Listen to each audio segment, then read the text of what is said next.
Hi hello ನಮಸ್ಕಾರ ಎಲ್ರಿಗೂ welcome.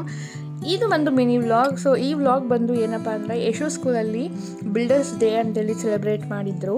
So ಹಾಗಾಗಿ ನಮ್ಮನ್ನು ಕೂಡ ಇನ್ವೈಟ್ ಮಾಡಿದರು. ಎಲ್ಲೋ ಥೀಮಲ್ಲಿತ್ತು ಆ್ಯಂಡ್ ಪ್ರತಿಯೊಬ್ಬರು ಎಲ್ಲೋ ಡ್ರೆಸ್ ಹಾಕೊಂಡು ಹೋಗಬೇಕಾಗಿತ್ತು. ಎಲ್ಲೋ ಥೀಮಲ್ಲಿ ಬರೋಕ್ಕೆ ಹೇಳಿದರು ನಮಗೆ. ಸೊ ಹಾಗಾಗಿ ನಾವು ಕೂಡ ಎಲ್ಲರೂ ಎಲ್ಲೋ ಡ್ರೆಸ್ ಹಾಕೊಂಡು ಹೋಗಿದ್ವಿ. ತುಂಬ ಚೆನ್ನಾಗಿ ಆರ್ಗನೈಸ್ ಮಾಡಿದರು ಬಿಲ್ಡರ್ಸ್ ಡೇ. ಆ್ಯಂಡ್ ಯಶುಗೆ ನಾವು ಇದೇ ಟೈಮ್ಗೆ ಹೋಗ್ತೀವಿ ಅಂತೇಳಿ ಗೊತ್ತಿರಲಿಲ್ಲ. ನಾವು ಹೋಗೋಷ್ಟರಲ್ಲಿ ಅವ್ರಿಗೆ ಸ್ನ್ಯಾಕ್ಸಿಗೆ ಅಂತೇಳಿ ಬಿಟ್ಟಿದ್ರು. ಸ್ನ್ಯಾಕ್ಸ್ ತಿಂತಿದ್ರು. ನಾವು ಹೋಗಿದ ತಕ್ಷಣ ಅವನಿಗೆ ಖುಷಿ ಆಯಿತು. ಅದಾದಮೇಲೆ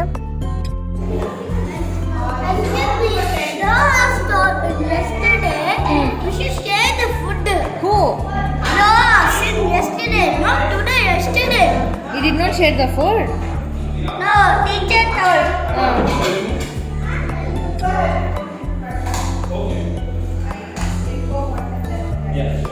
ಅದಾದಮೇಲೆ ನಮಗೂ ಸ್ನ್ಯಾಕ್ಸ್ ಎಲ್ಲ ಅರೇಂಜ್ ಮಾಡಿದರು. ನಾವು ಹೋಗಿ ಸ್ನ್ಯಾಕ್ಸ್ ಎಲ್ಲ ತೊಗೊಂಡ್ವಿ. ಅದಾದಮೇಲೆ ಅವ್ರ ಕ್ಲಾಸ್ ಟೀಚರ್ ಹತ್ರ ಸ್ವಲ್ಪ ಮಾತಾಡಬೇಕಾಗಿತ್ತು. ಮಾತಾಡ್ಕೊಂಡು ಹೊರಗೆ ಬಂದಾಗ ಸೊ ಈ ರೀತಿಯಾಗಿ ಎಲ್ಲ ಅರೇಂಜ್ ಮಾಡಿದರು. ನಿಜವಾಗ್ಲೂ ಹೇಳ್ಬೇಕಂದ್ರೆ ಸಖತ್ತಾಗಿ ಅರೇಂಜ್ ಮಾಡಿದರು. ಲಾಸ್ಟಲ್ಲಿ ಯಶುದು ಸ್ಪೀಚ್ ಇತ್ತು. ಸೊ ಕೇಳ್ಕೊಂಡು ಬಂದ್ವಿ.